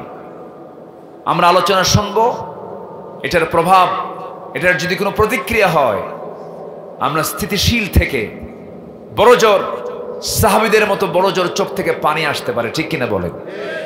এটাই সম্মানিত ভাইয়েরা, সেই নামাজকে আমরা কন্টিনিউ করবো ইনশাআল্লাহ। নাম্বার 2, যাদের মুখ থেকে বাজে কোনো কথা বের হবে না। কি কথা বের হবে না? বাজে কথা মুখ থেকে বের হলেই ভাবতে হবে আমার ঈমান চরম ক্ষতিগ্রস্ত হয়ে যাচ্ছে। নাম্বার 3 হলো যারা যাকাতটা ঠিক মতো আদায় করবে। নাম্বার 4 হলো যারা তাদের লজ্জাস্থানকে হেফাজত করবে। নাম্বার 5 হলো যারা তাদের ওয়াদা ঠিক রাখবে। নাম্বার 6 হলো যাদের আমানতদারিতা ঠিক থাকবে। নাম্বার 7 হলো নামাজ দিয়ে শুরু করেছেন, নামাজ দিয়ে শেষ করেছেন, যারা নামাজটাকে কন্টিনিউ করবে। এই 7টা গুণ অর্জন হবে তা যার, জান্নাতুল ফেরদাউস হবেটা তার। উলাইকা হুমুল ওয়ারিসুন আল্লাযীনা ইয়ারিসুনাল ফিরদাউসা হুম ফিহা খালিদুন। জোরে বলুন আল্লাহু আকবার। ইবাদত কবুলের অন্তরায় হলো কয়টা বলেন? কয়টা কাজ? 10টা কাজ। 1 নাম্বার আল্লাহ রাসূলের চরম বিরোধিতা করা। নাম্বার 2 হলো শিরিক করা। নাম্বার 3 হলো মুনাফিকি করা। মুনাফিকি করা যাবে না। মুনাফিকের জন্য কেউ দোয়া করলেও কবুল হবে না, মুনাফিক নিজে দোয়া করলেও কবুল হবে না। মুনাফিকের চরিত্র থেকে আল্লাহ তাআলা এই জাতিকে হেফাজত করুন, আমাকে হেফাজত করুন। জোরে বলি আমিন। আমার বন্ধুগণ, আমার ভাইরা, নাম্বার 4 হলো নামাজে যারা অলসতা দেখাবে, নামাজের মধ্যে যারা আলস্য কাজ করবে, ইবাদত কবুলের বড় অন্তরায়। একজন সাহাবী বহুদিন যাবত নামাজ যেমন করে পড়া দরকার তেমন করে পড়েন নাই। ওই নামাজের দৃশ্য একজন বড় সাহাবী দেখে ফেললেন। ওমরে ফারুক রাদিয়াল্লাহু আনহু দেখে বলছেন, ও আল্লাহর গোলাম, এমন করে তুমি নামাজ পড়ো, কত বছর যাবত, দীর্ঘদিন যাবত তোমার নামাজ হয় নাই। নামাজের অলসতা 2 প্রকার। একটা হলো সময় মতো নামাজ না পড়া, নামাজের মধ্যে তাড়াহুড়ো করা, নামাজের মধ্যে মনোযোগ না থাকা, মনোযোগ না নিয়ে আসা। আবার এক নামাজকার এক নামাজের সঙ্গে লাগায় দেওয়া। এরকম জাতীয় মুসল্লি বুঝি বাংলার জমিনে নাই? আসতে বলবেন না, আছে না নাই? এই জন্য আমরা নামাজি হব, অলস নামাজি, অবহেলার নামাজি না, সুন্দর নামাজি হব। নামাজ যারা যত বেশি সুন্দর হবে তার ঈমানটা তত বেশি সুন্দর হয়ে যাবে। এই নামাজটাকে আমরা সুন্দর করব। জোরে বলি ইনশাআল্লাহ, আরো জোরে বলি ইনশাআল্লাহ। আমার নবীজি কোন এক রাতে নামাজে দাঁড়িয়ে গেছেন, এশার নামাজ আদায় করার পরে নফল নামাজে দাঁড়ায় গেছেন। 2 রাকাত নফল নামাজ শেষ হতে তার সময় লেগেছে ফজর পর্যন্ত। জোরে বলি আলহামদুলিল্লাহ। গোটা রাত নামাজ পড়েছেন, মাত্র কয় রাকাত? 2 রাকাত। আমার বন্ধুগণ, আমার ভাইয়েরা, নামাজের মধ্যে দুনিয়ার কথা মনে হতে পারে, এর মানে এটা নয় নামাজ আমার কবুল হবে না। নামাজের মধ্যে দুনিয়ার কথা মনে হয়ে যায়, হঠাৎ করে মনে হয় আবার দিলটা ঘোরায় নিতে হবে। সহসিজদা আছে না নাই বলেন? আছে। নামাজের মধ্যে কোনো রাকাত ভুল হয়ে গেলে পরে, সূরা কিরাতের ভুল হলে পরে সহসিজদা দিতে হয়। নামাজের মধ্যে মাঝে মাঝে দুনিয়ার কথা মনে হতে পারে। একজন সাহাবীর মধ্যে এমন চিন্তা জাগ্রত হলো, নামাজের মধ্যে মাঝে মাঝে দুনিয়ার কথা মনে হয়। রাসূলকে গিয়ে জিজ্ঞাসা করবো, রাসূলকে পেলেন না। সাইয়েদনা আলীকে ডাক দিয়ে বলছেন, আলী, নামাজের মধ্যে মাঝে মাঝে দুনিয়ার কথা মনে হয়, নামাজ কি আমার কবুল হবে নাকি? সাইয়েদনা আলী শক্ত ফতোয়া দিয়ে দিলেন, না, কবুল হবে না, যাও। সাহাবী হতাশ চিত্ততা নিয়ে বাড়িতে ফিরলেন। নবীর কানে সংবাদ চলে গেল। রাসূল বলছেন, আলী, তুমি কি ফতোয়া দিয়েছো? হুজুর, নামাজের মধ্যে দুনিয়ার কথা মনে হলে নামাজ কবুল হবে না। এই কথা বলার পরে আমার নবীজি কিচ্ছু বললেন না। কিছুক্ষণ পর রাসূল বলছেন, আলী, আমি তোমাকে একটা কাজ দেব। কি কাজ হুজুর? আপনি আমাকে বলেন। এই মুহূর্তে তুমি ওযু বানাবে, ওযু বানায় নামাজে দাঁড়াবে, 2 রাকাত নফল নামাজ পড়বে। 2 রাকাত নফল নামাজ পড়ার পর আমি তোমাকে আমার পক্ষ থেকে সুন্দর একটা চাদর, তোমার গায়ের চাদর আমি উপহার দেব। সাইয়েদনা আলীর ভিতরে মনে মনে চিন্তা হলো, রাসূল জামাকে চাদরটা দিতে চাইলেন, কি লোভনীয় প্রস্তাব। ওযুটা বানায় নিলেন, নামাজের মধ্যে নামাজ পড়তেছেন। প্রথম রাকাত কিছু সমস্যা হলো না। দ্বিতীয় রাকাতে নামাজের মধ্যে তার মনে হলো রাসূল জামাকে চাদরটা দিতে চাইলেন। এই চাদরটা মা হাফসার ঘরের চাদর না মা আয়েশার ঘরের চাদর? মন চলে গেছে কোথায়? বলেন, কোথায় চলে গেছে? সাহাবীর নামটা কি বলেন? আলী। নামাজ শেষ হয়ে গেছে, সালাম ফিরতেছেন, আসসালামু আলাইকুম ওয়া রাহমাতুল্লাহ, আসসালামু আলাইকুম ওয়া রাহমাতুল্লাহ। নবীর চোখে আলীর চোখ পড়ে গেছে। নবীজি মুস্কি মুস্কি হাসেন, আলীও মুস্কি মুস্কি হাসেন। রাসূল বলছেন, আলী, নামাজ শেষ করে মুস্কি মুস্কি হাসো কেন? হুজুর, আপনি যেই কারণে আমিও সেই কারণে। আমার নবীজি বলেন, আলী, তোমার মতো সাহাবীর যদি নামাজের মধ্যে এমনটা দশা হয়ে থাকে, তুমি এমন করে ফতোয়া দিলে কেন? নামাজের মধ্যে দুনিয়ার কথা মনে হলেই সঙ্গে সঙ্গে মনটা ঘুরায় এনে নামাজের মধ্যে তুমি রুজু করে নাও, নামাজ তোমার কবুল হয়ে যাবে। আমরা আবার ভুল বুঝবো না। সাইয়েদনা আলী নামাজের মনোযোগিতাও কম ছিল না, প্রচন্ড তিনি মনোযোগী, তিনি নামাজে ছিলেন। কোন এক যুদ্ধের ময়দানে যুদ্ধ করতে গেছেন, পায়ের মধ্যে তীর ঢুকেছে, সেই তীরটা কেউ বের করতে পারে না। সাইয়েদনা আলী কাউকে, কারো হাত তার সেই জায়গায় লাগাতে দিচ্ছেন না। নবীর কাছে পরামর্শ চাওয়া হলো। আমার নবীজি বলছেন, সাহাবীরা, আমি জানি আমার আলীর নামাজের মনোযোগিতা কেমন। আলী যখন মুসাল্লায় নামাজে দাঁড়িয়ে যাবে, সেই সময় নামাজের মধ্যেই তোমরা তার পা থেকে টান মেরে তীরটা বের করে নিবা। সেইদিন আলী নামাজে দাঁড়ায় গেলেন। নামাজরত অবস্থায় সাহাবীরা তার পা থেকে তীরটা টান মেরে বের করতেছেন। টান মেরে বের করতে নিয়ে কিতাবের মধ্যে আসছে, ফিঙ্কি দিয়ে রক্তগুলো গড়ে গড়ে পড়তেছে, গোশতগুলো ছিঁড়ে ছিঁড়ে আসতেছে। কিন্তু নামাজের মধ্যে আলীর মুখ থেকে বিন্দু পরিমাণ আওয়াজ পর্যন্ত বের হয় নাই। নামাজ শেষ হয়ে গেছে। কার মহব্বত, কার ভালোবাসা! নামাজ যখন শেষ হয়ে গেছে, নামাজ শেষ হওয়ার পরে পায়ের দিকে তাকায় দেখেন তার সেই বিদ্ধ হওয়া সেই তীরটা তার পায়ের মধ্যে নাই।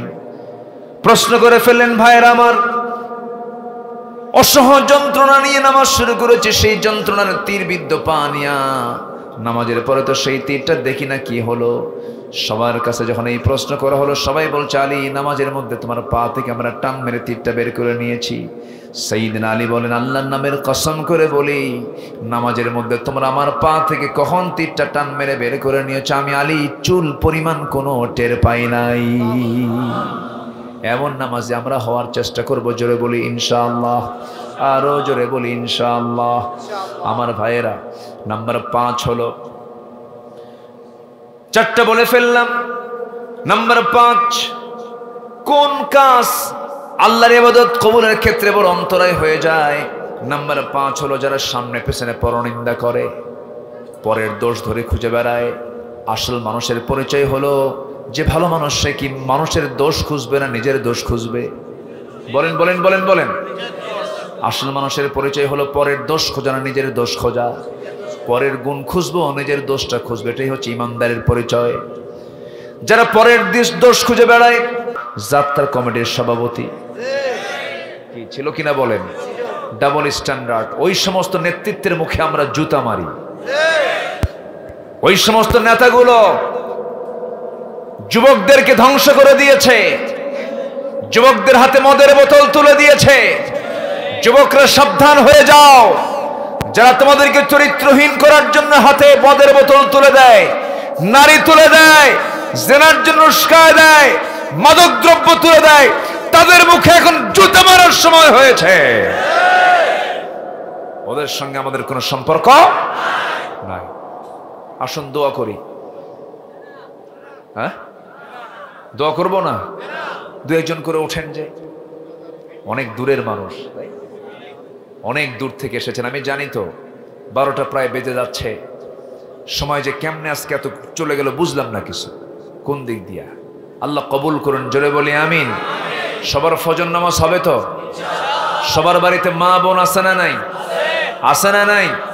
ইমানদার আমানত ভঙ্গ করে না রক্ষা করে? আমানত নষ্ট করে না রক্ষা করে? স্বামীর কাছে বউ একটা কি? আসতে কয়, বউ একটা কি? আবার স্ত্রীর কাছে স্বামী একটা কি? আমানত। স্ত্রীর চরিত্র স্বামীর কাছে, স্বামীর চরিত্র স্ত্রীর কাছে। লঙ্ঘন করার মতো কিছু স্বামী আছে না নাই? বউয়ের আমানতদারিতা বোঝে না, নিজের বউ নিজে না দেখে গোটা নোয়াখালীবাসীকে দেখায়। আছে কি না এগুলো? আছে। তাও সাধারণ কোনো হুন্ডা নয়, R15 FZ। R15 এর প্যাসেঞ্জার সিট হলো 2 তলা, আর ড্রাইভিং সিট হলো নিচতলা। দোতলায় বউকে বসায় দেয় লিপস্টিক লাগায়া, আর সে নিচতলায় বসে, যেন জাতির দেখতে যেন কোনো অসুবিধা না হয়। একদম শুরু হলো দেখানো। গোটা নোয়াখালী, মাইজদি, সোনাপুর, ওইদিকে চৌমোহনী। হুন্ডাটা যখন চালায় তখন আবার যেদিক দিয়ে ধোঁয়া বের হয়, সেই ধোঁয়ার কি নাম ওটা? স্যালেঞ্জারের পাইপ খুলে নেয়। খুলে নিলে পরে আওয়াজটা হয় বিকট। যদি কেউ হঠাৎ করে যদি অন্যদিকে যদি মনোযোগ থাকে, দেখার চান্স পাচ্ছে না, এমন সুযোগ আর রাখে নাই, এমন আওয়াজ দিছে তাকাতেই হবে। সন্ধ্যা পর্যন্ত জাতি দেখলো। দেখার পর সরাসরি তো দেখালো এই বউটারে। সন্ধ্যার সময় নদীর তীরে গেল, মুসাপুর। কোথায় গেছে চিনেন তো? আমার এই এলাকার প্রথম মাহফিল হচ্ছে আমার মুসাপুরের মাহফিল। 2014 কি 15 সালে আমি এটা স্টার্ট করেছি। ওই সময় কোন এক বছর আমার সঙ্গে একসাথেই আমরা দুজন আলোচনা করেছি। আজকে যিনি ধর্ম উপদেষ্টা ডক্টর আফম খালিদ হোসেন, উনি ছিলেন ওই দিন ওই মাহফিলের মাগরিবের পরে তিনি আলোচনা করলেন। আলোচনা শেষ করেই তিনি বের হয়ে আসতেছেন। আমি এসার পরে আমার বয়ান। ওই দিন তার সঙ্গে আমার প্রথম পরিচয় হলো। খুব ভালো মানুষ, কিন্তু জায়গা মতো উনি পৌঁছে গেছেন, কিন্তু জায়গা মতো বসে জায়গা মতো যে কাজ করবেন, চতুর্দিকে কিছু বদমাইশ আছে না নাই? আসতে বলবেন না, আছে না নাই? আছে। যাই হোক, ওই প্রসঙ্গে যেতে চাচ্ছি না। তো যুবক চলে গেছে, এখন বউরে নিয়ে কোথায়? মুসাফির। বউকে বললো লাল শাড়িটা পরো। শাড়ি একখান পরায়া দিয়া, ঠোঁটে লিপস্টিক আবার নতুন লাল টকটকা লাগায় দিয়া, শাড়ি লাল, ঠোঁট লাল, কপালে একখান টিপ লাগায় দিয়া, চুলটা ছেড়ে দিয়া, আর মুখের উপরে আটা ময়দা লাগায় দিয়া ছবি একখান তুললো। কি 16 Pro Max আইফোন, যেন জাতির দেখতে যেন কোনো অস্পষ্ট না হয়। ছবি একখান তুলে ফেসবুকে পোস্ট করে ক্যাপশন লিখলো, টাইটেল লিখলো, আসুন প্রিয় ভাইয়েরা, আমার বউটাকে সবাই মিলে জামাতের সাথে দেখি। যেরকম নাউজুবিল্লাহ, যেরকম নাউজুবিল্লাহ। এই ধরনের বদ চরিত্রের কিছু আমানতের খেয়ানতকারী স্বামী আছে না নাই? আসতে বলবেন না, আছে না নাই? আচ্ছা, এই নোংরামিগুলো করা যাবে না। যুবকরা, চরিত্রকে সুন্দর করো। আল্লাহ তুমি যুবকদের চরিত্রকে তুমি সুন্দর বানায়া দাও। আলেমদের সঙ্গে সম্পর্ক রাখো, কিতাবের সঙ্গে সম্পর্ক রাখো। মোবাইলের স্ক্রিনে চোখ বেশি রাখবে না, তোমার চোখও নষ্ট হবে। বেশি চোখ রাখলে ইমানও নষ্ট হবে। এটা একটা চরম, ইউরোপ আমেরিকার জন্য চরম একটা গেম, একটা খেলা। ইমানদারদের ইমানকে কেমন করে ধ্বংস করা যায়, যতটুকু পারা যাবে এখান থেকে দূরে থাকাই পরহেজ। কোরআন আমার সামনে আছে না নাই? আছে। সম্মানিত ভাইয়েরা, অনেক কথা ছিল, আছে, আর একটু কথা বলি, আমি ফিনিশিং এর দিকে আস্তে আস্তে চলে যাব। অনেক মা বোন মাহফিলে আসছেন। মা বোনরা আছে নাকি আশপাশে? বাড়িতে আছে। মা বোনদের এলাকায় একটু এই প্রচলনটা কম। খুলনার দিকে, রাজশাহীর দিকে, সিলেটের দিকে, চট্টগ্রামের কিছু কিছু অঞ্চলে পুরুষের পাশাপাশি মেয়েদেরও বসার পর্দার নিয়ম রক্ষা করে ব্যবস্থা সেখানে আছে। কারণ দিন শেখার জন্য, বোঝার জন্য মেয়েদেরও অবশ্যই অধিকার আছে না নাই? আসতে বলবেন না, আছে না নাই? জান্নাত মেয়েদেরটা মনে হয় ছোট হবে। হ্যাঁ, মিন যাকারিউ কেনা, একটা আয়াত আছে, সেটা হচ্ছে আমল যেটাই হোক না কেন, সেটা পুরুষ হোক আর মহিলা হোক, প্রাপ্তি কি অসমান না সমান? বলেন, প্রাপ্তি অসমান না সমান? আল্লাহ তাআলা নারীকেও যে জান্নাত দিবেন, পুরুষকেও সেই জান্নাতটা দিয়ে দিবেন। সম্মানিত ভাইয়েরা, সম্মানিত বন্ধুগণ, সেজন্য আমি সবার দৃষ্টি আকর্ষণ করছি, সবার বাড়িতে মা বোন যেহেতু আছে, আপনার মেয়ে, আপনার মা, আপনার স্ত্রী, আপনার বোন যেন আপনার জাহান্নামের কারণ না হয়ে যায়। সতর্ক দৃষ্টি আমাদের রাখার দরকার আছে না নাই? আল্লাহ কবুল করুন, আল্লাহ কবুল করুন, আল্লাহ কবুল করুন। নাম্বার 9 হলো রিয়া বা লোক দেখানো যারা ইবাদত করবে, তাদের ইবাদত কবুল হবে না কার দরবারে? আসতে বলবে না, কার দরবারে কবুল হবে না? মুনাফিকরা কি দিল থেকে করে না মানুষকে দেখানোর জন্য করে? মানুষকে দেখানোর জন্য করে, ধোঁকাবাজি করে। তাদের দোয়া কবুল হবে না। সর্বশেষ যেটা, যারা কুফরি করবে তাদের দোয়াও কবুল হবে না। ইবাদত কবুলের এই 10টা অন্তরায় আমরা জেনে নিয়ে আমল করার চেষ্টা করব। আমার বন্ধুগণ, দুনিয়া ছেড়ে আমিও চলে যাব, আপনিও চলে যাবেন। মুনাফিকরা কিন্তু নামাজও পড়ে, মুনাফিকরা কিন্তু রোজাও রাখে, মুনাফিকরা কিন্তু দান সদকা করে, কিন্তু মুনাফিকরা আল্লাহর জমিনে দিন কায়েম হোক এটার চরম বিরোধিতা করে। আছে না নাই? আছে। দিন কায়েমের সংগ্রাম থেকে এক চুল পরিমাণ নড়া যাবে না, এক চুল পরিমাণ পিছপা হওয়া যাবে না, দুর্বল হওয়া যাবে না। দিন কায়েমের সংগ্রাম থেকে যদি কোনো বান্দা নিজেকে গুটিয়ে নেয়, চরম বড় বিপদ তার সামনে অপেক্ষা করবে। আল্লাহর পক্ষ থেকে শাস্তি তার অপেক্ষা করবে। ছোট্ট একটা ঘটনা বলি, আমি শেষের দিকে আস্তে আস্তে চলে যাচ্ছি। আমার নবীজির জীবনে যত যুদ্ধ করেছেন, যত অভিযানে গিয়েছেন, এর মধ্যে সবচেয়ে বড় অভিযানটা ছিল হলো তাবুক অভিযান। কি অভিযান বলেন? তাবুক অভিযান। 30,000 সৈন্য নিয়ে গেছেন। কত হাজার বলেন? 30,000। সব সাহাবী, সব কি সাহাবী 30,000 সৈন্য নিয়ে চলে গেছেন।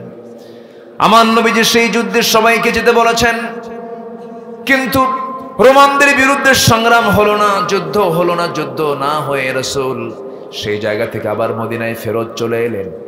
এমন সময় একজন সাহাবী কাব বিন মালিক রাদিয়াল্লাহু তাআলা আনহু নবীর সামনে এসে 2 হাঁটু গেড়ে দিয়ে বসে গেলেন। বলছেন, হুজুর আমি একটা কথা বলতে চাই। কি কথা বলবে? বলো। হুজুর আপনি জানেন না, আপনার সাহাবীরাও কেউ জানে না, কিন্তু আমার মনে কেমন যেন ছটফট লাগতেছে। আমি বড় ভুল করে ফেলেছি।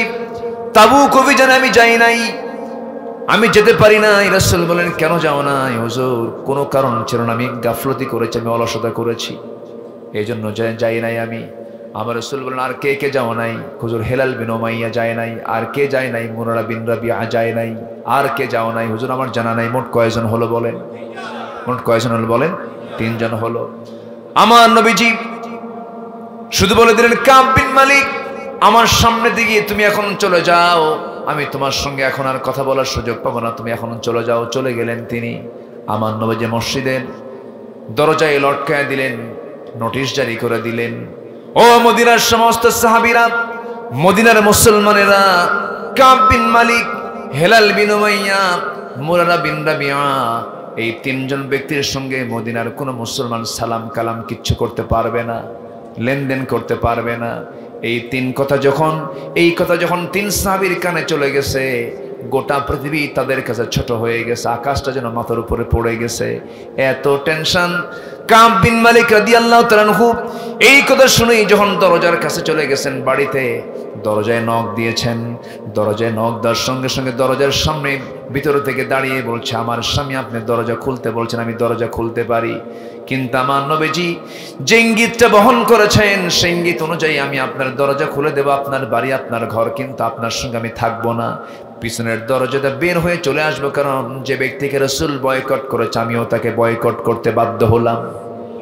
জোরে বলি আল্লাহু আকবার। জিহাদের গুরুত্ব আছে না নাই? দিন কায়েমের গুরুত্ব আছে না নাই? কিন্তু মুনাফিকরা এই গুরুত্ব কখনো আদায় করতে পারে না। অতএব যাদের মধ্যে জিহাদের ব্যাপারে অনীহা আছে তাদের মধ্যে মুনাফিকি আছে না নাই? তাদের দোয়া কবুল করবেন না কে? আল্লাহ তাআলা। আমার বন্ধুগণ, হেলাল বিন উমাইয়া নিজের ঘরের মধ্যে ঢুকতে পারলেন না। সামনে দেখেন 10 বছর 12 বছরের ছোট্ট ছোট্ট কলিজার টুকরা সন্তান, তার নিজের সন্তানগুলো খেলাধুলা করছে, সন্তানগুলোকে ডাক দিচ্ছেন, কলিজার টুকরা সন্তান তোর আমার কোলে আয় রে। সন্তান দুইটা বলতেছেন, না না যাব না। কেন? রাসূল তোমাকে বয়কট করেছেন, আমরাও তোমাকে বয়কট করলাম। বুকটা ফেটে যাচ্ছে, বুকটা ফেটে যাচ্ছে সেই সাহাবীর। কাব বিন মালিকের অবস্থা খুবই খারাপ।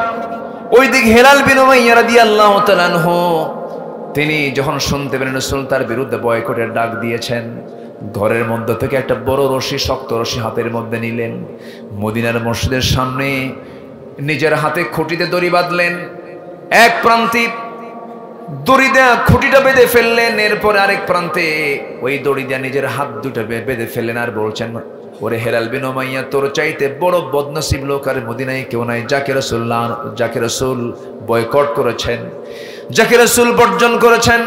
চোখের পানি ফেলে ফেলে কেন্দে কেন্দে অস্থির হয়ে যেতেছেন। কিতাবের মধ্যে আসছে দড়ি দিয়ে হাত বাঁধার কারণে তার হাতে পর্যন্ত পচন ধরেছিল, ঘা পর্যন্ত হয়েছিল। দীর্ঘ সময় তিনি চোখের পানি ফেলে ফেলে কান্দেন। সাহাবীরা নামাজের সময় মসজিদের সামনে দিয়ে আসে, হেলাল বিন উমাইয়া সালাম দেন, কোন সাহাবী সালামের জবাব দেন না।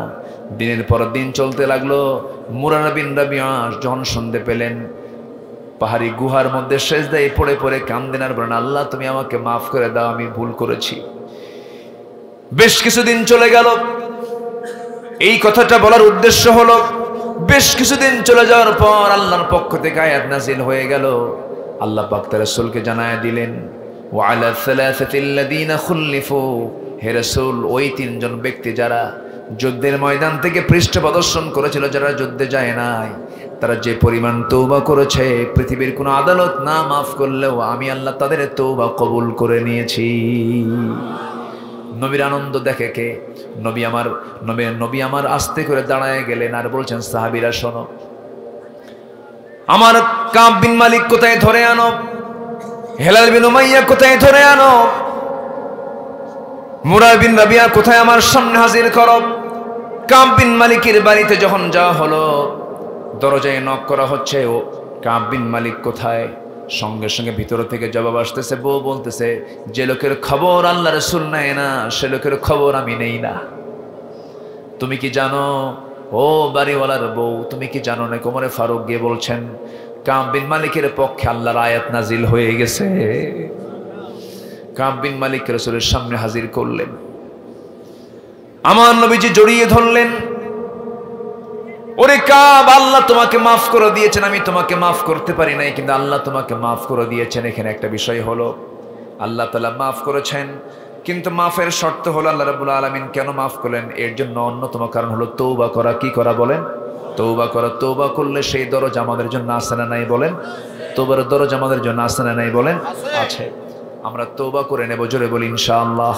ইল্লাল্লাযিনা তাবু ওয়া আসলাহু, যারা তওবা করবে এবং ইসলাহ করবে তাদের জন্য জান্নাত, জোরে বলি সুবহানাল্লাহ। আমার বন্ধুগণ, শেষ পর্যন্ত কি হলো? রাসূল তাকে বুকের মধ্যে আলিঙ্গন করে নিলেন, তাদের তওবা কবুল হয়ে গেছে। কিন্তু এই যে মাঝখান দিয়ে রাসূল যে তাদের সঙ্গে কথা বললেন না, বয়কট করলেন, তারা যুদ্ধে যান নাই, ঠিক আছে, কিন্তু যে যুদ্ধে যান নাই সেই যুদ্ধ তো হয়ই নাই। রাসূল তো ইচ্ছা করলে বলতে পারতেন, ও সাহাবীরা মনক্ষুণ্ণ হওয়ার কোনো কারণ নাই, যুদ্ধই তো হয় নাই, যুদ্ধ করার প্রয়োজন হয় নাই। 30,000 সৈন্যের ভিতরে 3 জন যদি না যায়, রাসূল তো বলতেও পারতেন মাত্র 3 জন জানে তো কি হয়েছে, মাফ করে দিলাম। কিন্তু রাসূল বলেছেন যে ব্যক্তি জিহাদের ময়দানে যে ব্যক্তি অবহেলা দেখাবে তাকে কোনো ছাড় দেওয়া যাবে, তাকে কোনো ছাড় দেওয়া যাবে যাবে না। অতএব ইসলামী আন্দোলন করার দরকার আছে না নাই? আসতে বলবেন না, আছে না নাই? দিন কায়েমের জন্য নবীর দেহ থেকে কি রক্ত ঝরে নাই? ঝরেছে। দিন কায়েমের জন্য যদি নবীজির কোমর হারাতে হয়, দিন কায়েমের জন্য যদি জিহাদের জন্য যদি নবীজির দাঁত হারাতে হয়, রক্ত ঝরাতে হয়, কোমর হারাতে হয়, সেই দিন কায়েমের জন্য আমাদের যদি জান দিতে হয়, মাল দিতে হয়, রক্ত দিতে হয়, রাজি আছেন? কারা কারা হাত উঁচু করে শেষবারের মতো দেখায় দেন?